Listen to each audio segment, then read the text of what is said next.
નમસ્કાર દર્શક મિત્રો, આપ જોઈ રહ્યા છો કે ન્યૂઝ અને આપની સાથે હું છું હાર્દિક સિંહ રાજપૂત। સમાચારો પર નજર કરતા પહેલા જોઈએ હેડલાઇન્સ।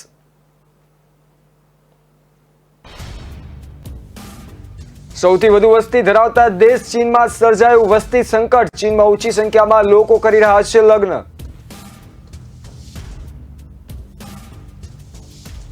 મુખ્યમંત્રી ભૂપેન્દ્ર પટેલ પહોંચ્યા દિલ્હી। ઉદ્યોગ સંચાલકો સામે 1-to-1 કરી બેઠક।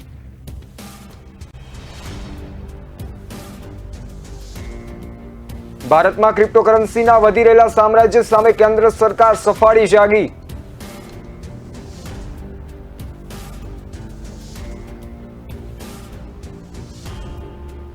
દેશમાં પ્રથમવાર પુરુષોની સરખામણીએ મહિલાની વસ્તીમાં થયો વધારો। પ્રત્યેક 1000 મહિલાએ સંખ્યામાં 1020 નોંધાઈ।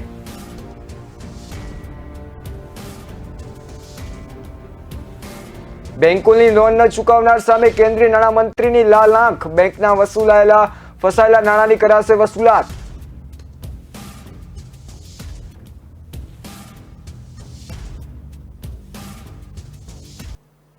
સમાચારો પર કરીએ વિસ્તૃત નજર તો ચીનમાં લોકો ઓછી સંખ્યામાં લગ્ન કરી રહ્યા છે। તેનાથી દુનિયાની સૌથી વધુ વસ્તી ધરાવતા દેશમાં વસ્તી સંકટ સર્જાયું છે। તાજેતરમાં જારી ચાઇના સ્ટેટિસ્ટિકલ યરબુક 2021ના આંકડાથી માહિતી મળી છે કે સતત 7 વર્ષથી ચીનમાં લગ્ન માટે રજિસ્ટ્રેશનમાં ઘટાડો નોંધાયો છે। તે ગત 17 વર્ષના સૌથી નીચલા સ્તરે છે। આંકડા અનુસાર ચીનમાં 2021ના પહેલા 3 મહિનામાં કુલ 58.7 લાખ યુગલોએ લગ્ન કર્યા છે, જે ગત વર્ષના સમયગાળા દરમિયાન સૌથી ઓછા છે। સરકારી અખબાર ચાઇના ડેઇલીએ બુધવારે જણાવ્યું છે કે આશંકા છે કે 2021માં ચીનમાં લગ્ન રજિસ્ટ્રેશનની સંખ્યામાં ઘટાડો યથાવત રહેશે। ચીનમાં વસ્તી સંકટનું મોટું કારણ પુરુષ અને મહિલા વસ્તીનું અસંતુલિત પ્રમાણ છે। ચીનમાં 7મી વસ્તી ગણતરી અનુસાર પુરુષોની સંખ્યા મહિલાઓથી 3.49 કરોડ વધુ છે।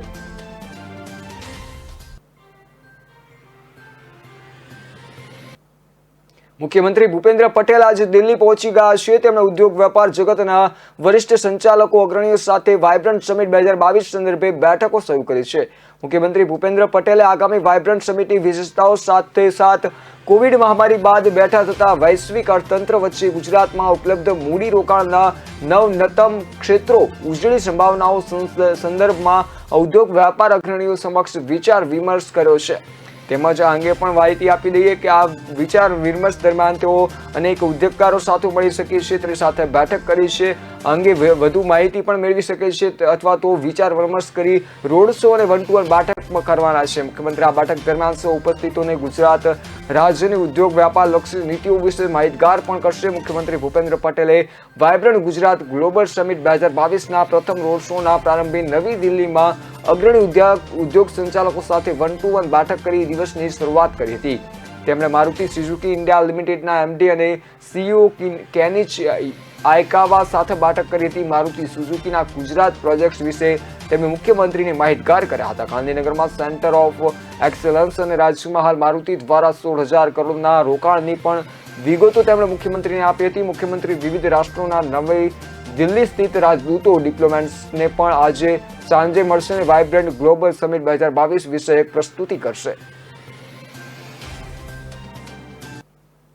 ભારતમાં ક્રિપ્ટોકરન્સીના વધી રહેલા સામ્રાજ્ય સામે કેન્દ્ર સરકાર સફાળી જાગી છે અને સમયસર યોગ્ય પગલાં ભરવા જઈ રહી છે। દેશમાં જે ઝડપથી ક્રિપ્ટોકરન્સીમાં રોકાણકારોના જાણે ધોધ વધી રહ્યો છે અને જોતા અર્થતંત્ર ઉપરાંત અનેક મોરચે ખતરાની ઘંટી વાગી રહી છે। ક્રિપ્ટોકરન્સી પાછળ છુપાયેલી એક હકીકત એ છે કે કોઈ કરન્સી રોકાણનું માધ્યમ કે પછી એસેટ કેટેગરીમાં અત્યારે આવતી નથી, એટલે કે ક્રિપ્ટોકરન્સીમાં જે લોકો પૈસાનું રોકાણ કરી રહ્યા છે તેમને રોકાણકાર કહી શકાય એમ નથી। આશ્ચર્યની વાત તો એ છે કે ભારતમાં ક્રિપ્ટોકરન્સીમાં નાણાં રોકનારની સંખ્યા ખૂબ જ ઓછી સમયમાં 10 કરોડથી પણ વધારે થઈ ગઈ છે અને આંકડાઓ ભારતીય શેરબજાર સાથે જોડાયેલા રોકાણકારોની સંખ્યાની તુલનામાં ખૂબ જ વધારે છે। એટલે કે છેલ્લા 100 થી 125 વર્ષમાં દેશના શેરબજારમાં રોકાણકારોનો આંકડો લગભગ 8 કરોડ નજીક પહોંચ્યો છે। તેની તુલનામાં ક્રિપ્ટોકરન્સીમાં થોડા વર્ષમાં જ 10.7 કરોડ રોકાણકારો આકર્ષવામાં સફળ રહ્યું છે। અમેરિકામાં આશરે 2.75 કરોડ લોકો ક્રિપ્ટોકરન્સીમાં રોકાણ કરે છે। પ્રથમ નંબર અને બીજા ક્રમ પર રહેલા ભારત અને અમેરિકામાં આ આંકડા વચ્ચે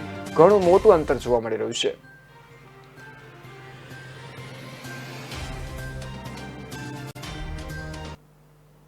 અમેરિકાના લોસ એન્જલસના રહેવાસી અને મગરો પર સંશોધન કરનાર સંશોધક હાલમાં 2 દિવસ વિદ્યાનગરની મુલાકાતે આવ્યા છે. મગરોના વસવાટ છે તેવા 3 ગામોની સમગ્ર દિવસ દરમિયાન મુલાકાત લીધી હતી. ચરોતરમાં માનવ મગર વચ્ચેનું સહઅસ્તિત્વ સમજવા માટે લોસ એન્જલસ, અમેરિકાથી બ્રેન્ડન સીડલુ નામના સંશોધક અત્યારે વિદ્યાનગર નેચર ક્લબની મુલાકાતે આવ્યા છે. બ્રેન્ડન છેલ્લા 30 વર્ષથી ક્રોકોડાઇલ હ્યુમન કોન્ફ્લિક્ટ ઉપર કાર્ય કરી રહ્યા છે. ક્રોકબાઇટ નામનું પોર્ટલ ઓસ્ટ્રેલિયાના વૈજ્ઞાનિક ડોક્ટર એડમ બ્રિટન સાથે રહીને ચલાવે છે, જેમાં આખી દુનિયામાં ક્રોકોડાઇલ દ્વારા મનુષ્ય પર થતા હુમલાઓના ડેટા એકત્રિત કરાય છે. સમગ્ર ગુજરાતમાં વડોદરા પછી જો સૌથી વધુ મગર હોય તો તે ચરોતર છે. જો કે વડોદરાના મગર માનવ ભક્ષી છે. અલબત્ત તેઓ મનુષ્ય પર હુમલો કરે છે અને આ પ્રકારના અનેક બનાવ પણ બની રહ્યા છે. જો કે આણંદ ખેડામાં જે મગર જોવા મળી રહ્યા છે તે હિંસક નથી. જેને પગલે વડોદરામાં વિશ્વામિત્રી નદીમાં વસતા મગરોની સર્વે કરી અત્યારે ચરોતરમાં વસતા મગરોનો ડેટા એકત્રિત કરવા બ્રેન્ડન સીડલુ હાલમાં આણંદ વિદ્યાનગરની મુલાકાતે આવ્યા છે, જ્યાં તેઓ 2 દિવસ રોકાવાના છે. પ્રથમ દિવસે તેમણે પેટલી, હેરન્જ અને દેવા ગામની મુલાકાત લીધી હતી અને મગરોની દિનચર્યા જાણી હતી. નજીકથી જોયા હતા. આ અંગે વાત કરતા તેમણે જણાવ્યું હતું કે અમેરિકામાં વસતા અમેરિકન એલિગેટર અને ભારતમાં વસતા મગરો વચ્ચે ઘણો તફાવત જોવા મળી રહ્યો છે. બંને રહેઠાણ, લંબાઈ, તેમનું વર્તન લગભગ એક જ જેવા છે. વધુમાં તેઓએ જણાવ્યું હતું કે ચરોતરમાં આટલા મગરો હોવા છતાં તેમના મનુષ્યો પર હુમલો નહિવત છે, જે રસપ્રદ વાત છે. દેશમાં પહેલી વખત પુરુષોની સરખામણીએ મહિલાઓની વસ્તીમાં વધારો થયો છે. હવે પ્રત્યેક 1000 પુરુષોએ મહિલાઓની સંખ્યા 1020 નોંધાઈ છે. આઝાદી બાદ પહેલી વખત પુરુષોની સરખામણીએ મહિલાની વસ્તી 1000ને પાર કરી ગઈ છે. આ આંકડો નેશનલ ફેમિલી હેલ્થ સર્વે 5માં સામે આવ્યો છે. અગાઉ 2015-16ના વર્ષમાં થયેલા NFHC4માં આ આંકડો પ્રત્યેક 1000 પુરુષોએ 991 મહિલાનો હતો. 2015માં 16ના વર્ષમાં પ્રત્યેક 1000 બાળકોએ બાળકીઓની સંખ્યા 919 હતી, જે 2021માં સુધરીને પ્રત્યેક 1000 બાળકોએ 929 બાળકોની થઈ ગઈ છે. NFHC5માં સર્વે પ્રમાણે દેશમાં પ્રજનન દરમાં પણ ઘટાડો આવ્યો છે. પ્રજનન દર એ વસ્તીનો વૃદ્ધિ દર દર્શાવે છે. સર્વે પ્રમાણે દેશમાં પ્રજનન દર 2 પર આવી ગયો હતો.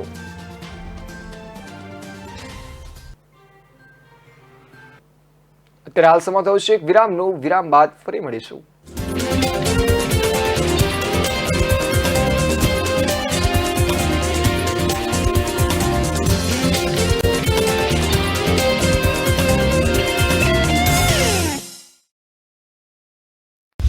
ખુશ ખબર, ચીકી અને અળદિયાની મોસમ કેમ છે? ગરમ કપડાનું બજાર અને રીંગણના ઓળાની રંગત કેમ છે? દેશની ખુશીઓની રાજધાની ગુજરાત જાણવા માંગે છે કે ગુજરાતમાં નવા ખુશ ખબર શું છે?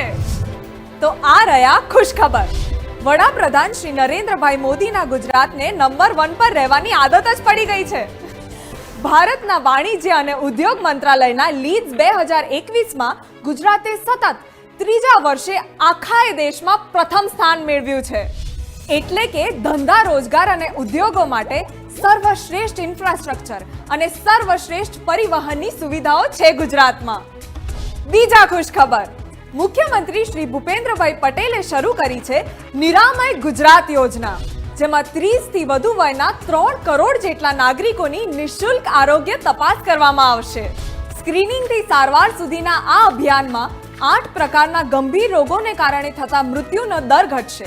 સાથે જ સામાન્ય પરિવારોનો આરોગ્ય ખર્ચ ઉઠાવશે સરકાર અને નિરામય બનશે ગુજરાત.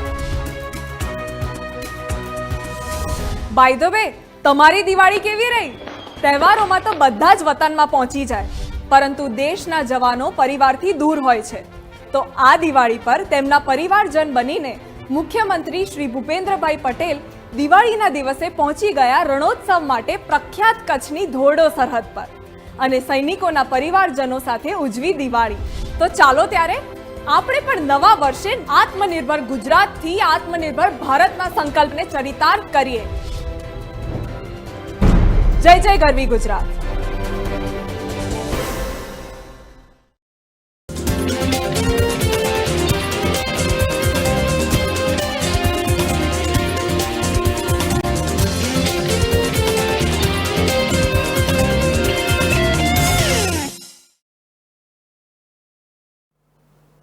વિરામ બાદ આપનું સ્વાગત છે. નજર કરીએ આગળના સમાચારો પર. તો સક્કરબાગ પ્રાણી સંગ્રહાલયમાં વધુ 5 સિંહબાળનું જન્મ થતા સક્કરબાગના સ્ટાફમાં ખુશી વ્યાપી ગઈ છે. આ સાથે છેલ્લા 11 માસમાં સક્કરબાગ પ્રાણી સંગ્રહાલયમાં જન્મ લેનાર સિંહ બાળની સંખ્યા 29 પહોંચી છે. હજુ ડિસેમ્બર માસ બાકી છે, તેમજ અન્ય સિંહણો પણ ગર્ભવતી હોય જન્મ લેનાર સિંહ બાળની સંખ્યા વધી શકે છે. આ અંગે સક્કરબાગ પ્રાણી સંગ્રહાલયના RFO નીરવ મકવાણાએ જણાવ્યું હતું કે D22 નામની સિંહણ અને ઓંકલવાડી નામના સિંહના મેટિંગથી 5 સિંહબાળનો જન્મ થયો છે. D22 સિંહણનો જન્મ સક્કરબાગ પ્રાણી સંગ્રહાલયમાં જ થયો હતો. D22 સિંહણે ગયા વર્ષે પણ 3 સિંહબાળને જન્મ આપ્યો હતો. આમ D22 સિંહણે અત્યાર સુધીમાં સક્કરબાગને 8 સિંહબાળ આપ્યા છે. જૂનાગઢ સક્કરબાગમાં અગાઉ 3 સિંહબાળને જન્મ આપનાર D9 સિંહણે વધુ 5 સિંહબાળને જન્મ આપ્યો છે. આ સાથે સક્કરબાગમાં એક વર્ષમાં જન્મનાર સિંહ બાળની સંખ્યા 24 પહોંચી છે. એક વર્ષમાં એનિમલ એક્સચેન્જ હેઠળ 9 સિંહને અન્ય સ્થળે મોકલાયા છે. આ અંગે સક્કરબાગ પ્રાણી સંગ્રહાલયના RFOએ જણાવ્યું હતું કે સક્કરબાગ પ્રાણી સંગ્રહાલયમાં D9 સિંહણ અને A1 સિંહના મીટિંગથી મંગળવારે વહેલી સવારે 5 સિંહ બાળોનો જન્મ થયો છે. અત્રે ઉલ્લેખનીય છે કે D9 સિંહણે અગાઉ 3 સિંહ બાળને જન્મ આપ્યો હતો. આમ D9 અત્યાર સુધીમાં 8 સિંહ બાળની માતા બની છે.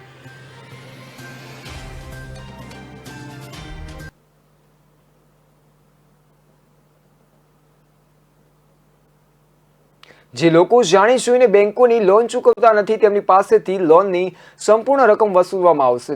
નાણામંત્રી નિર્મલા સીતારામણે જણાવ્યું હતું કે બેંકોના ફસાયેલા નાણાંની વસૂલાત કરવામાં આવશે. પછી ભલે લોન ડિફોલ્ટર્સ ભારતમાં હોય કે દેશની બહાર, સરકાર આવા મામલાઓ સાથે કડકાઈથી કામ કરી રહી છે. જો બેંકોમાં કોઈ ગડબડ છે અને લીધેલી લોન હજી સુધી ચૂકવવામાં આવી નથી તો અમારી સિસ્ટમ ડિફોલ્ટરોની સાથે લોનની રકમ પરત લેવાશે. સીતારામણે કહ્યું છે કે ડિફોલ્ટર્સની મિલકતો વસૂલવા માટે જોડવામાં આવી છે અને કાનૂની પ્રક્રિયા હેઠળ તેમની હરાજી અથવા વેચાણ કરીને બેંકોને રકમ આપવામાં આવી છે. જમ્મુ કાશ્મીરના 2 દિવસીય મુલાકાતે આવેલા સીતારામણે કહ્યું છે કે મોદી સરકાર આવી તે પહેલા દેશમાં NPAનું સ્તર ચિંતાજનક હતું, પરંતુ સરકારે 4R પોલિસી પર કામ કર્યું અને બેડ લોનની ઓળખ પર ધ્યાન કેન્દ્રિત કર્યું છે.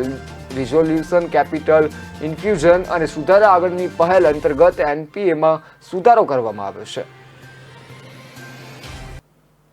ગ્રાહકોના સ્વાંગમાં શેડ દુકાનોમાં જઈ રેકી પોતે મારેલું તાળું ખોલી સવારે બિંદાસ્ત વાનમાં સામાન ભરી જતા હતા. વડોદરા સહિત રાજ્યમાં સ્ક્રેપ હાર્ડવેર ગોડાઉન તેમજ વ્હીકલને ટાર્ગેટ કરીને કુલ 17 જેટલી ઘરફોડ તેમજ વાહન ચોરી કરનારા પિતા પુત્રને PCBએ ઝડપી લીધા છે. આરોપીઓએ વડોદરામાંથી 9 સ્થળો પર ચોરીની કબૂલાત કરી છે. આરોપીઓ રેકી દરમિયાન શેડ તેમજ દુકાનના શટરમાં પોતે લાવેલા તાળા મારી વહેલી સવારના ચોરી કરતા હતા. પોલીસે બંનેની ગહન પૂછપરછ શરૂ કરી છે. આરોપી પિતા ઉર્ફે રમણ ઉર્ફે રામાભાઈ કરશનભાઈ પંચાલ અને પુત્ર સંજય ઉર્ફે સંદીપ રૂડો રમેશ પંચાલ ગ્રાહકના સ્વાંગમાં GIDCના શેડ તેમજ દુકાનોમાં જે રેકી કરતા હતા. રેકી દરમિયાન શેડ તેમજ દુકાન બંધ થતા તેના શટર નકુચા તાળા તોડી પોતાની પાસેના નવા તાળા મારી દેતા હતા. ત્યારબાદ વહેલી સવારે બોલેરો પિકઅપ વાન લઈ તે દુકાન અને શેડમાં પહોંચીને ચાવીથી તાળા ખોલી ચોરી કરતા હતા. ચોરી દરમિયાન કોઈ જોઈ ન જાય તો ગ્રાહકોને માલની ડિલિવરી કરવાની હોવાથી શેડ દુકાન ખોલી છે અને પોતાની પાસે રહેલી ચાવી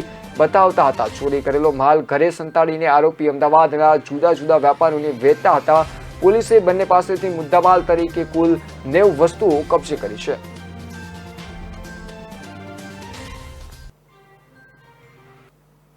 દેશની રાજધાની દિલ્હી NCRમાં વાયુ પ્રદૂષણની ગંભીર સ્થિતિ મામલે સુપ્રીમ કોર્ટે બુધવારે ફરી સુનાવણી હાથ ધરી છે. કોર્ટે કેન્દ્ર સરકાર સામે નારાજગી વ્યક્ત કરતા કહ્યું છે કે હવામાન બગડે ત્યારે જ આપણે ઉપાયો કરીએ છીએ. આ ઉપાયો પ્રદૂષણ ફેલાય તે પહેલા થવા જોઈએ. રાષ્ટ્રીય રાજધાનીમાં પ્રદૂષણનું ઝેરી સ્તર વિશ્વ સમક્ષ દેશની નકારાત્મક તસવીર રજૂ કરી રહ્યું છે. દેશની રાજધાનીના આ હાલ છે. કલ્પના કરો કે આપણે વિશ્વને શું સંદેશ આપી રહ્યા છે.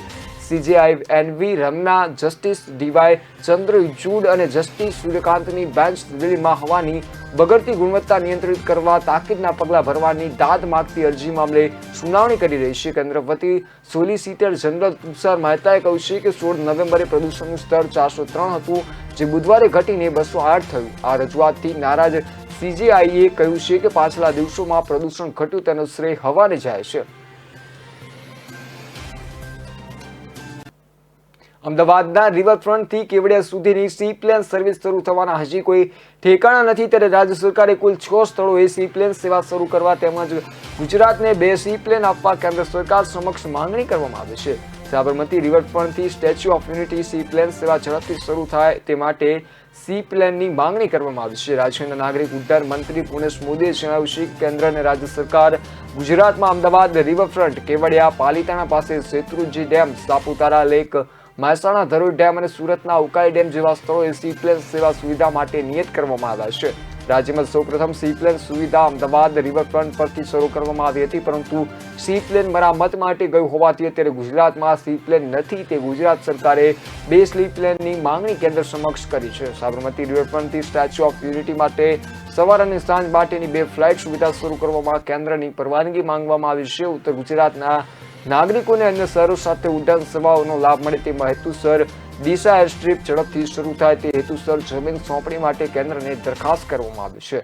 એવી જ રીતે હાલ ઉડાન પ્રોજેક્ટ અંતર્ગત શાકભાજી અને ફળોની નિકાસ સુવિધાઓ પૂરી પાડવા માટે નવા કોલ્ડ સ્ટોરેજ નિર્માણ માટે પણ દરખાસ્ત કરવામાં આવી છે. આ ઉપરાંત રાજકોટના ગ્રીનફિલ્ડ એરપોર્ટ માટે પણ નાગરિકોને સુવિધા પૂરી પાડવા, એવિએશન પાર્કના જોડાણ માટે ટેક્સી લિંક સાથે કેશોદ એરસ્ટ્રીપને ઉડાન સેવા અંતર્ગત પાર્કિંગના સુવિધાના પ્રશ્નો સત્વરે હલ કરવા કેન્દ્રમાં રજૂઆત કરવામાં આવી છે. રાજ્યની તત્કાલીન વિજય રૂપાણીની સરકારમાં સિવિલ એવિએશન વિભાગ સંભાળતા ભૂપેન્દ્રસિંહ ચુડાસમાએ કેન્દ્રના એવિએશન મંત્રી જ્યોતિરાદિત્ય સિંધિયાને એક પત્ર લખીને ગુજરાતમાં સી પ્લેન ખરીદવા 120 કરોડ રૂપિયાની માંગણી કરી હતી, પરંતુ સરકારના નેતૃત્વમાં પરિવર્તન થતા હવે નવી સરકારમાં ફરીથી માંગણી કરવાની થાય છે. રાજ્યના સિવિલ એવિએશન મંત્રી પુનેશ મોદીનું કહેવું છે કે તેઓ સી પ્લેનની માંગણી પર ઝડપથી નિર્ણય લેવાય એ માટે પ્રયાસ કરશે. એરપોર્ટથી ઓથોરિટી ઓફ ઇન્ડિયાએ ગયા વર્ષે નક્કી કર્યું હતું કે ગુજરાતમાં સી પ્લેન માટે સાબરમતી રિવરફ્રન્ટ, કેવડિયા, ધરોઈ ડેમ અને તાપીમાં વોટર એરોડ્રામ બનાવવામાં આવશે. સી પ્લેન લેન્ડ થઈ શકે એ માટે પાણીમાં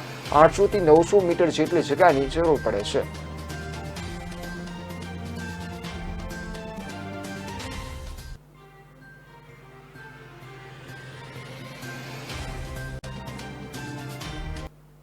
જામનગર શહેરમાં ગઈકાલ સવારથી ધરતી ધ્રુજતી હતી અને વારંવારના પ્રચંડ ધડાકાઓને લઈને બારી દરવાજા ખખડાયા હતા અને લોકોમાં ગભરાટનો માહોલ સર્જાતો છે. પરંપરા આજે પણ ચાલી રહી છે અને આજે પણ સવારથી ધડાકા અનુભવાઈ રહ્યા છે. એરફોર્સની કવાયતને લઈને આ ધડાકા સંભળાઈ રહ્યા છે. જામનગર શહેરમાં એરફોર્સ દ્વારા છેલ્લા 2 દિવસથી સૈન્ય અભ્યાસની જુદી જુદી કવાયતો ચાલી રહી છે, જેમાં અનેક ફાઇટર પ્લેન ઉડાવવાના કારણે હવામાં પ્લેનના ગડગડાટ સંભળાઈ રહ્યા છે, જેની સાથે સાથે બોમ્બ બ્લાસ્ટની પણ કાર્યવાહી કરવામાં આવી રહી છે તેવું જાણવા મળી રહ્યું છે, જેના કારણે ક્રમશઃ પ્રચંડ ધડાકા સંભળાઈ રહ્યા છે.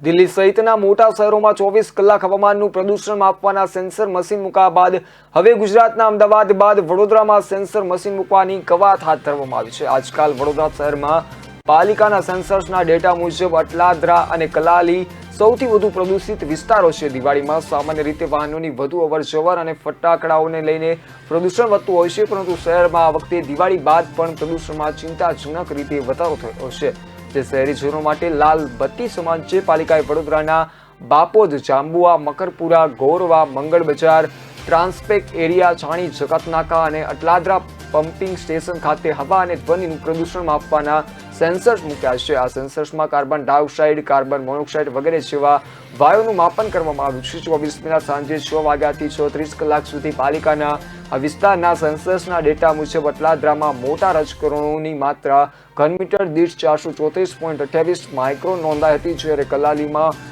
આ પ્રમાણ 296.33 માઇક્રોન નોંધાયું હતું. માનકો મુજબ હવામાં કદના રજકણોનું પ્રમાણ પ્રત્યેક ઘનમીટર દીઠ 100 માઇક્રોનથી વધુ ન હોવું જોઈએ. આશ્ચર્ય પ્રમાણે તેવી બાબત એ છે કે શહેરમાં 8 વિસ્તારોમાં મુકાયેલા સેન્સર્સ મશીનો પૈકી એકમાત્ર મંગળ બજાર જ વિસ્તાર એવો હતો જ્યાં બુધવારે સાંજે PM10ની માત્રા 74 નોંધાઈ હતી. ગોરવા, જંબુઆ અને અટલાદરામાં બુધવારે દિવાળી કરતાં પણ વધુ પ્રદૂષણ નોંધાયું હતું. મંગળ બજાર, ગોરવા, જંબુઆ, બાપોદ, અટલાદરા અને છાણીમાં કાર્બન મોનોક્સાઇડનું પ્રમાણ પણ દિવાળીના દિવસો કરતાં વધુ હતું. ગત વર્ષ કરતાં આ વર્ષે ફટાકડાનું વેચાણ 40% વધુ હતું. તેમ છતાં સેન્સર્સના ડેટા મુજબ 8 વિસ્તારમાં ગત દિવાળીની સરખામણીએ હવામાં તરતા 10 માઇક્રોનના રજકણોનું પ્રમાણ ઓછું નોંધાયું હતું. વીજ ક્ષેત્રે સૌથી મોટો ફેરફાર થવા જઈ રહ્યો છે. હવે સરકાર વીજ કંપનીઓને સબસિડી નહીં આપે પરંતુ સીધી ગ્રાહકોના ખાતામાં ટ્રાન્સફર કરશે. આ કાયદો અમલી થતાં જ વીજ કંપનીઓ ગ્રાહકો પાસેથી આખું બિલ વસૂલશે, એટલે કે ગ્રાહકોને પૂરેપૂરી કિંમતે વીજળી મળશે. બાદમાં સ્લેબ પ્રમાણે સરકાર ગ્રાહકોના ખાતામાં સબસિડી ટ્રાન્સફર કરશે. તેને સૌથી મોટી અસર એ થશે કે મફત વીજળીના દિવસો ખતમ થઈ જશે. આ ઉપરાંત મોટી આશંકા એ છે કે સરકાર ફક્ત જરૂરિયાતમંદોની સબસિડી ચાલુ રાખશે. રાંધણ ગેસમાં પણ સરકાર આવી જ રીતે સબસિડી આપે છે. હાલ દેશભરમાં સ્લેબ પ્રમાણે જ વીજ ગ્રાહકોને સબસિડીનો લાભ મળે છે. નવા વીજ કાયદા થકી સરકારે સુનિશ્ચિત કરી શકે છે કે સબસિડીનો કાયદો ફક્ત જરૂરિયાતમંદ લોકોને જ મળે, જેથી તેમને ફાયદો મળી શકે.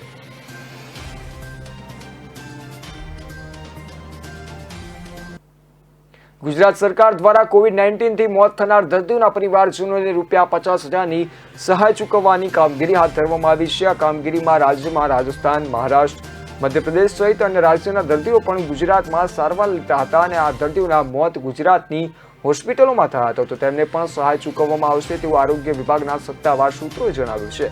આરોગ્ય વિભાગના અધિક મુખ્ય સચિવ મનોજ અગ્રવાલે કહ્યું હતું કે અન્ય રાજ્યની હોસ્પિટલોમાં કોવિડની સારવાર લેનારા ગુજરાતના દર્દીઓનું સારવાર દરમિયાન મોત થયું હોય તો તેમના પરિવારને અને રાજ્યની સહાય ચૂકવવાની પણ સરકાર ચૂકવશે. આવી રીતે ગુજરાત પણ અન્ય રાજ્યોના દર્દીઓ ગુજરાતમાં કોવિડની સારવાર દરમિયાન મૃત્યુ પામ્યા હોય તો તેમના પરિવારજનોને કોવિડની ₹50,000ની સહાય ચૂકવશે. તેમણે જણાવ્યું હતું કે આવા દર્દીઓના પરિવારજનોએ કોવિડ પોઝિટિવ હોવાનો રિપોર્ટ ઉપરાંત જે હોસ્પિટલમાં સારવાર લેતા હોય તે હોસ્પિટલનું ડેથ સર્ટિફિકેટ રજૂ કરવાનું રહેશે. સહાય માટે કોમોર્બિડ જોવાશે નહીં. કોઈ પણ દર્દીની કોવિડ સાથે અન્ય રોગ છે તેવા દર્દી 30 દિવસના હોસ્પિટલાઇઝેશન દરમિયાન મોત થયું હતું તેવા દર્દીઓના પરિવારજનોને પણ સહાય મળશે. કેટલાક કેસમાં કોમોર્બિડ દર્દી કોવિડ પોઝિટિવ આવ્યા હતા અને હોસ્પિટલાઇઝેશન 30 દિવસથી વધારે થયો હોય અને તે દરમિયાન તેમનું મોત થયું હોય તો તેવા કિસ્સામાં પણ સહાય ચૂકવવામાં આવશે. દાખલા તરીકે કોઈ પણ વ્યક્તિની કિડની ફેલ છે અને 30 દિવસમાં કે હોસ્પિટલમાં 30 દિવસ કરતાં વધુ સમય સારવાર લીધી હોય અને મૃત્યુ થયું હોય તેવા દર્દીઓને પણ સહાય ચૂકવવામાં આવશે. ટૂંકમાં આરોગ્ય વિભાગના સૂત્રોના કયા પ્રમાણે સહાયમાં રાજ્ય સરકાર વધુ ઉદાર છે અને કોવિડથી મૃત્યુ પામનાર દર્દીને સહાય આપવામાં તત્પર છે.